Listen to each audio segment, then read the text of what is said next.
I'm Dr. Karl, coming to you from the lands of the Gadigal people of the Eora Nation. I acknowledge Aboriginal and Torres Strait Islander peoples as the first Australians and traditional custodians of the lands where we live, learn and work. G'day, Dr. Karl here, shirtless of science with my fabulous colleague, Professor Geraint Lewis. Have I got the pronunciation right? You're getting better, Karl. I'm getting better. And look, thank you so much. You are my go-to man in cosmology, and it was you who told me about 1% of the static you see on the screen is left over from the Big Bang. Yes, we're surrounded by the radiation left over from the Big Bang. It's all around us. It's in this room right now, but it's incredibly cold. It's at just about 3 degrees above absolute zero. So it's very, very weak energy. Gets swamped by most things, but a little bit of that fuzz on the TV is that radiation interacting with the TV. But after 13.88 billion years, there's still some left over. Don't you find that just totally amazing? But where else would it be? I mean, this is the thing. But there's still significant amounts of it. We can see it on a stupid analog TV set that's not transmitting. We can see it on that channel. Yes, I mean, but this is where we're at with our technology now, with telescopes. It was discovered in the 1960s as a hiss from the sky. Penzias and Wilson, yes. And they're trying to bounce stuff across the Atlantic with their weird radio telescope. They were trying to use something that had been designed as a communication device, as a telescope, to see if they could observe the universe. And as you know, astronomers are very, careful people. Oh, yes, and wonderfully careful and people. And the game is about detecting signal against noise. So noise is hiss from electronics and, the background sky and everything. And they can account for all that. And no matter what they did, there's a tiny hiss left over. And that leftover hiss, the only place it could come from is the leftover radiation from the start of the universe. Wow, so we are flooded with radiation, but the thing is, it's microwave and therefore non-ionizing and does not cause cancer. It is so low energy radiation. I mean, it's hard to detect. That's the thing. But you can see 1% of it on the TV. That's right. We got that out of the way. We're heading towards the fact that you have, once again, joined those thousands of people who have validated Einstein again. Yes. Mate, there's all these people who ring me up and tell me that Einstein's wrong. Getting back. So you validated Einstein again. And is this the second time you've done it?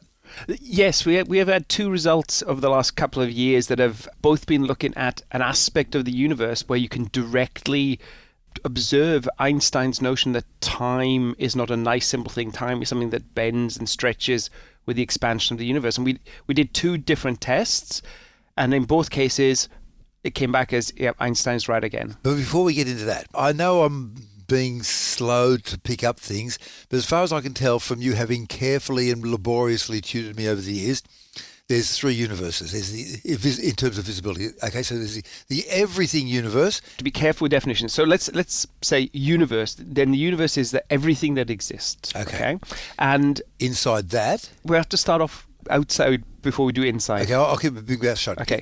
So as far as we can tell, that universe of everything looks like it could be infinitely large. It could go on forever in all directions. I mean, it could be more complicated than that, but in the simplest picture, it could just go on in all directions. Yep. We're sitting at a point in that universe and we're receiving light from distant objects, from distant galaxies and stars, etc. But because the universe is only a finite age, about 14 billion years, there's only been 14 billion years for that light to travel. Mm-hmm. And that means is that we cannot have received light from everything in the infinite universe in that 14 billion years. There just hasn't been enough time. So there's a sphere around us of the universe we can see, the universe we have received light from. And that's the observable? That's the observable and universe. That's 43 billion light years. And it's allowed to be bigger than the age of the universe as a number, because for a while the universe, the fabric of space-time expanded at faster than the speed of light. You wince every time I say fabric of the space-time. I know. Bloody Brian Greene. You can't get good help nowadays, No, I know. but think about it this way, right? Yep. So imagine a galaxy that sent out its light towards us 10 billion years ago. Yep. So it was already a distance away from us 10 billion years ago. Mm-hmm.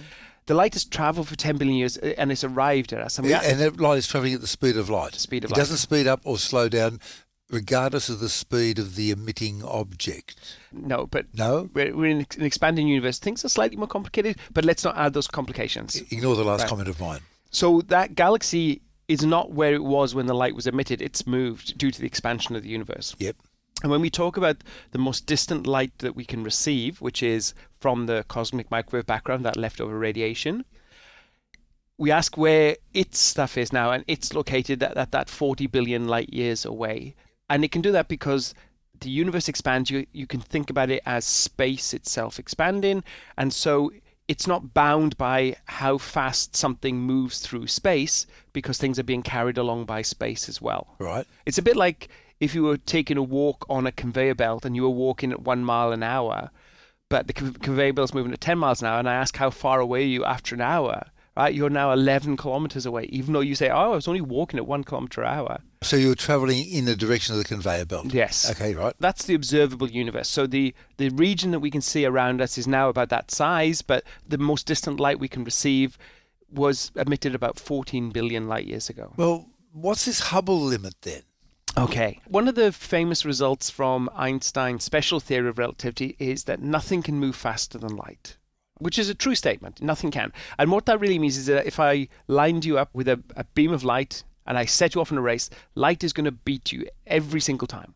But it's very difficult to make that statement about light somewhere else in the universe. Because of the expansion of space, light might not be moving at the speed of light relative to us here, kind of thing. And so when we look at objects and we look at their motions, look at light, etc., we actually see that there is a boundary. It's not a physical boundary, but it's just a boundary in the universe. And mathematically... You can put it that way, complicated. Within that boundary, objects are moving away from us less than the speed of light. And outside of that boundary, objects are moving away from us further than the speed of light. Relative to us. Relative to us today. And so, which is what you expect, right? Again, if you imagine that I took your conveyor belt and I plonked it on another conveyor belt and then plonked that on another conveyor belt and asked about how fast you're moving, right? So the further away an object is, there's more expansion of space between us and them. And so they go faster and faster and faster. So there are objects out there which are moving away from us faster than the speed of light, which basically means if we set off in a rocket ship to try to catch up with them in our present-day universe, we'll never get there. Even though there's an infinite amount of time, we'll never catch up with them. So this boundary is known as the Hubble sphere, named after Edwin Hubble, the astronomer from the early 1900s, the one who discovered the expansion of the universe. By the work of a whole lot of unmentioned, unnamed women. It's not just women, it's men as well. The thing with science is the textbooks love to focus on the individual. Yep. Scientific enterprise is a team effort. Yep. Right? Always a team effort. Yep. And so that Hubble sphere delineates the distance from where things are moving slower than the speed of light and faster than the speed of light. But the part that always seems to make you unhappy is that we can see objects outside it. Outside of the Hubble sphere. And the Hubble limit's roughly 15 billion? Yes. Some number. Some number. The light from an object outside the Hubble sphere around us has already crossed the Hubble sphere in the past. Yes, that's right. Is that it? That's right. So there's an important caveat with the Hubble sphere. Yep. It's not at a constant distance. Oh, no. It changes. I almost thought I understood something. No. So it changes with the expansion of the universe. Our Hubble sphere is changing size. It actually gets bigger and smaller as the universe expands. A light ray that's emitted outside of the Hubble sphere, even if it's pointed towards us, is carried away from us. It's like you walking at 1 kilometer per hour on a conveyor belt going in the opposite direction. Your net motion is backwards. Because the Hubble sphere changes size, the Hubble sphere actually overtakes that light, and the light then finds itself inside the Hubble sphere, and it moves towards us. So even though the object that emitted it was outside... Is outside and was outside, yep. The light can eventually reach us because it crosses the Hubble sphere and comes towards us. And the space between us and the Hubble sphere boundary is expanding, but at less than the speed of light. So it will get to us, or yes. In some cases has got to us. So it all depends on how the expansion of the universe is going to change, right? Oh. So the expansion changes over time because the way the universe expands depends upon what's the dominant stuff in the universe. What's the dominant energy density? And in the early universe, it used to be light and radiation and photons. The density of that was higher than the density of matter. But as the universe has expanded and thinned out, that radiation density has dropped fastest. Then matter took over. So then matter basically defined how the universe was going to expand up until about 5 billion years ago. And then the density of matter had fallen away to such a level that this other mysterious stuff, dark energy, came to dominate. I won't ask why it happened only 5 billion years ago, not 10 or not 1. It's all to do with the relative mix of stuff at the start, right? So, yeah. And we I don't see that there are depths of knowledge I haven't got here. And we don't understand quite the mix that we currently see. But yeah, that's essentially. But the important point is that means that the Hubble sphere, which depends upon the rate of the expansion of the universe, because, you're looking for a boundary where things are going faster than light. Its location changes as the expansion of the universe So it's changes. moving away from us. It's getting a little bit bigger. It's actually turning around and it's getting smaller. What? Yeah. Let's get onto your fabulous paper, how you have validated Einstein's time dilation. So thank you for that little nugget, and I'll build on it with time. I'll listen to this a few times and try to understand. Okay, let's start off with something basic about science. Science is not a game whereby somebody says something and we take it for granted. We just say, right, that's now the law. In science, somebody says something and we test it and we test it and we test it again. So even though Einstein, was working in the early 1900s, general theory of relativity 1915, etc., we still test his theories. And that means we look at his mathematics, we look at the predictions, we test them. Because if we find they work, yay, great. But if we find they're broken and they don't explain what we can see, that opens the door to new science, new physics. And a Nobel Prize. And we all get very excited, right? Yes. One of the consequences of Einstein's mathematics when we describe the universe is this notion of time dilation. So time dilation is sort of known to some people because it's part of the special theory of relativity as well. Basically put in special relativity, if you have two clocks and they're moving relative to each other, the rate that those clocks tick will be different. To a local observer or a distant to each observer? other. To each other. So clocks doing different things will tick off different amounts of time. It also appears in Einstein's general theory of relativity, which talks about gravity. And the way I remember it is G for general, G for gravity. Yes. Yep, okay. Yeah. And so Einstein was able to show there that clocks tick at a different rate in a gravitational field. Not just speed, but also gravity. But gravity. Okay, two things. And so this was tested by flying some atomic clocks around the world in the 1960s. Seats in the first class section of a Boeing 747. Yes. So they're better than any academic because we normally have to sit in the toilet. They were testing that, right? It's incredible. It's part of our GPS system.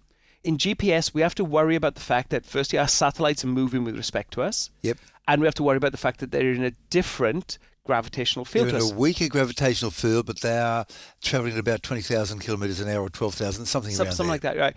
And GPS works on clock signals. You work out where you are from timing on your device. The old-fashioned thing of triangulation. And so if you don't take that into account, GPS is useless. It goes out, I think, by half to 1 kilometre a day or some ballpark figure. It breaks down really, really quickly. So we know that kind of works. Even if you don't like Einstein, and we know a lot of people don't. They don't? You have to explain how GPS works. Einstein didn't design it so that inebriated people could have pizzas, but that's what it's used for. And unfortunately, GPS, of course, was invented so the Americans could put nuclear weapons on top of Russian nuclear weapons. Now we've got three sets of GPS. We've got the American, the Russian and the European. Yes. And the Chinese now. All for civilian use, yep, except when it's a military use. Mate, I'm so glad that on three separate occasions, two Russian officers and one American officer disobeyed orders, and as a result, 90% of humanity did not die. 90% of humanity could have died on three separate occasions during the Cold War. I reckon we should put those people on stamps and plaques. And James Blunt. James Blunt? Yes, the singer. He used to be in the army and he ended up in a confrontation with some Russian soldiers. It was a similar kind of thing. I can't remember the full story, but people can look it up, how James Blunt saved the world. Sold. And there's a good article in Wired, how two guys named Steve or Fred saved the internet. Getting back to Einstein. This notion of time dilation applies to the universe as well. What Einstein's equations say is that if we look at objects out there in the universe and we can see their clocks, those clocks should tick slowly compared to our clocks here. Because they're moving at a different rate from us. Space is expanded in between. The space is expanded is carrying them away. Yes. And the further we see a clock, the slower it should go. It should go. It should go. Ah, okay. Right. The big problem is that the universe doesn't necessarily want to help us find this signal, right? Well, there's no giant clock several light years in diameter pointing at us that we can read. Yeah, exactly. So we have to find things that we can time and treat them as behaving like clocks. Oh, like natural events that happen like on planet Earth, a ball falling to the floor. Yeah. An equivalent of an astronomical natural event. Yes. And in the 1930s, they realized that there was such an object, and that's a kind of an exploding star called a supernova. Is it a 1A? This is in the 1930s, and they said supernova. Covering everything. Covering everything. Big exploding star. Big exploding star. So big and bright, so you can see them right across the universe. The problem is we discovered that exploding stars are not identical. There's a few different families or varieties? Well, yes, they explode differently. Some will explode and be very bright. Some will explode and be not so bright. Some will explode and fade away quickly. Some will explode and fade away slowly. So we had this mess of different kinds of supernova. And if there's one thing astronomers like to do is classify things. Put things with similar properties into the same box. And they focused on this one kind of supernova known as a supernova type 1A. Explain 1A then. 1A is just its label, but what they realized is that this supernova had a particular property. It was formed in a binary system. Binary is two stars, and if you look in the night sky in the Milky Way, 40% of those objects that you see as one thing are actually two stars going around each other. So you start off with two big stars. They're not identical, and one ages quicker than the other. One star dies. It's a bit sad. And when a big star like that dies, it basically blows away its material and leaves behind what's known as a white dwarf. So the nuclear fires, which provide the outward push, they're gone, so there's no outward push, so gravity takes over and it shrinks? It shrinks a bit, no, but before it gets there, it undergoes some pulses and loses its atmosphere and things. So you're left with this little white dwarf star. Roughly the size of Earth or something, ballparkish? Yeah. They're small. Those stars are still in orbit about each other. But it's very dense though, isn't it? Exceedingly dense. If you stood on the surface of a white dwarf, and companion a neutron star, which is even denser, that's the size of Sydney rather than the Earth, but the same mass, you'd be squashed down to a couple of atoms thick. Very dense. The other star gets older and starts to go through its old age. So it hasn't died yet. Hasn't died. But as it starts to die, it starts to lose matter, and some of that matter starts to spin and gets caught on the white dwarf. By gravity? By gravity. The white dwarf then is getting heavier and heavier and heavier. The thing with white dwarfs is that there's a trigger. They get past a certain point, and they can no longer resist the amount of matter that's been put on there. Basically, they're being held up by handwave, magic, quantum mechanics, a thing called degeneracy pressure. Degeneracy pressure? So look it up in Wikipedia. That can only hold up so much weight. Once that goes over by an extra few atoms, the star has to collapse and explode. So that weight is some multiple of the mass of what we call a solar mass, and our sun has currently a solar mass of, we've defined it to be 1, is that right? Yeah. Okay. So I think it's about 1.5 solar masses is the trigger. It explodes. Bang. Now, if you think about it, you've got something where you have almost identical circumstance every time. You've got this growing white dwarf, it gets to a trigger point, bang. Once it gets enough matter landing on it? Exactly. Okay. So if you can find type 1A, you know that they are very similar kinds of explosions. Does the universe have tricks to make it hard? There's always more confounding factors that just make life harder. So that was predicted in the 1930s, use supernova. It wasn't until the 2000s that we had enough supernova and we had done the calibrations well enough to measure that explosion to such a fine degree. If they're similar objects and you're getting similar mass, they should explode in the same way? Is that a reasonable assumption? And the important thing for this is that they brighten and then fade away with the same time.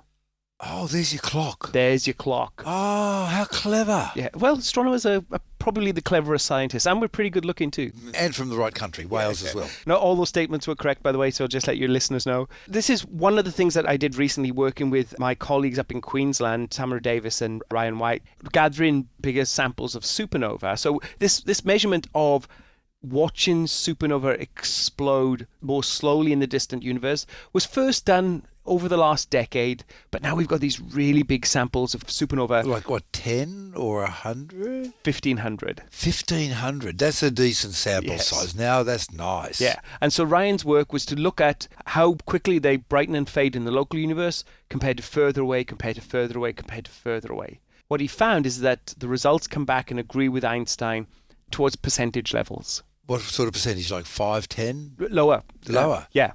8% or 2%. The way you measure the brightness is how many photons you catch. The way you measure the time is with a clock here on Earth. And the way you measure the speed they're travelling at is... spectra. So we have to basically collect their light in a big telescope and we disperse it. We spread it out like the cover of Dark Side of the Moon by Pink Floyd. Which is wrong, by the way. Yeah, of course they're wrong. It's a art. Yeah. Okay, moving right along. We can see lines in the spectra due to the presence of things like hydrogen. Certain atom. You have certain atoms. And by seeing how much they have shifted We can measure the red shift, and that tells us how far those supernovae are away. Is that our Doppler shift? It's our cosmological redshift. Okay, it's more confusing. Because everything is confusing, so you're giving it a different name. Yeah, that paper is coming out, but there was a mystery. This is the other paper. We've tested with supernova, it works. But supernova aren't the only things that vary in the universe. There are other sources. And last year, went back to one of my favorite kinds of sources. This is an object known as a quasar. Now, quasars are supermassive black holes, masses of billions of times the mass of the sun. They're surrounded by swirling material, which gets very hot, so they emit gamma rays, X-rays, and all this kind of stuff. You can imagine that material swirling around. It's like a turbulent maelstrom of stuff. The brightness of these objects, we can see them right across the universe. They look like points of light, but they vary in brightness a lot. It looks a bit like the stock market, right? You know, up and down, flickering around, because it's just a swirling mess of stuff. And not really predictable in some cases? People had been hoping that they would be predictable. And they'd gone looking for the time dilation of quasar light curves. So again, you'd expect that quasars nearby would have a characteristic time scale. Quasars further away, they would have their characteristic time scale, and the only difference would be the ones further away would look slower due to the expansion of the universe. So what would take 10 seconds here would take maybe 12 or 15 for a further out quasar, maybe. Or a minute, because Wow. we can see these quasars a long way away, all the way back to when the universe was, well, a couple of billion years old, really. So we're looking at... They're our earliest quasars at the moment. Yeah. The year before last, there was a new sample of quasars that was released. Because, again, astronomers are good at collecting data and making it public. We want to maximize the science, you give it to the most people. One of the things that they did is they had measured the brightnesses of these quasars over a period of 20 years. The person who wrote the paper was a PhD student, and he was probably still in nappies when they started taking the data, right? This is an incredible thing, right? That this is what you need to do, because you need to get enough variation. Similar, if you were playing on the stock market, you wouldn't just look at it for an afternoon and then decide what you're going to invest in, right? And in that period, people had come to realize that we were starting to get a grip on just how quasars were varying. Not in terms of the actual mechanism, but the properties of the ways that they brighten and fade. What we were seeing without understanding why. Yes. Okay. And they realized that you could describe that variability by something called a damped random walk. The drunkard's walk is steps of similar size but in any direction, is that right? That's right, yeah. So you basically take steps of equal size but in random directions. And so you don't go in a straight line, you trace out some sort of wibbly path. Our variations look like that as well. That's the kind of properties. But the important word is damped. In a mathematical sense means that there is a time scale for things to return back to another kind of property. A nice damping time scale. Imagine you set a swinging, and you know that due to friction, it's not going to swing forever, but it slows down and it comes to rest. That is the damping time scale. It's the time scale for it to come back to where it started, which was at rest. There's a similar kind of signature hidden in the variability of these quasars. You can't see it, it's not obvious. It's one of those statistical things, like the people that do statistics of the stock market, because that's the other place where you see damped random walks. I thought, okay, I have a time scale, can I use it as a clock? And the problem we have is quasars are a very inhomogeneous bunch. Oh, they're all different. We're all individuals. So they all have their own peculiarities. And the thing is that some quasars are 100 or 1,000 times brighter than other quasars. Your little quasars, they probably don't vary the same way as your big quasars. But we had a sample of around 150 quasars observed for this 20-year period. And we were able to group them together. So we could put the big guys with the big guys and the little guys with the little guys and the middle guys. In doing that, I could look at each of those little groups and say that I'm going to assume that their variability is going to be similar in their group. And the only difference should be due to the expansion of the universe, because these quasars were seen at different distances. You have shown that quasars can be formed into little families, and that secondly, within each family, they follow Einstein again.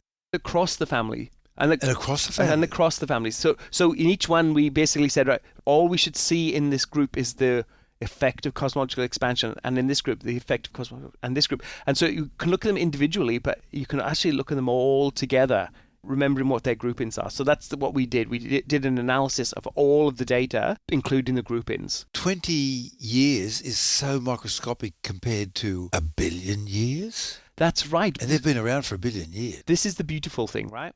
The thing that we love about quasars, they're big, right? So 100 billion times the mass of the sun is big in terms of mass. Yep. But it's small in terms of being an object. You mean the event horizon as compared to the black hole, which you and I both know is zero, because you've told me 1 million times. I finally got it in my head. Exactly. Right. For many quasars, this region where you've got this material swirling around is about the size of the solar system. That's so small. Yep. On a cosmic scale. So the variability of a quasar is of order the amount of time it takes light to cross the solar system. 10 hours or something? 10 hours. Yeah. And in fact, you get variations smaller than that because there's little regions that get very hot very quickly, and so they get bright and then fade away, etc. Even though they're far away and they've been around for a long time and all this kind of stuff, their variability is on the right kind of scale that we can start to pick out the details with 20 years worth of data.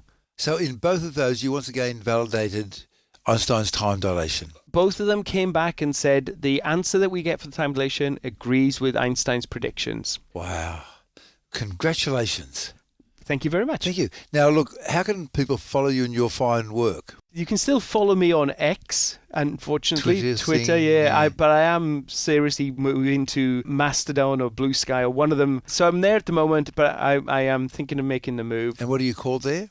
Cosmic_Horizons. A webpage which I haven't updated in ages, which is geraintflewis.com. And if people want to be a student of yours, how can they contact you? To the University of Sydney website, I do have a Research Supervisor Connect page, or you can email me, geraint.lewis@sydney.edu.au. I try to answer people's questions. But life is busy. Life is busy. If I see them on Twitter, I'm normally faster than dealing with an email. And how many books have you written and what are their titles?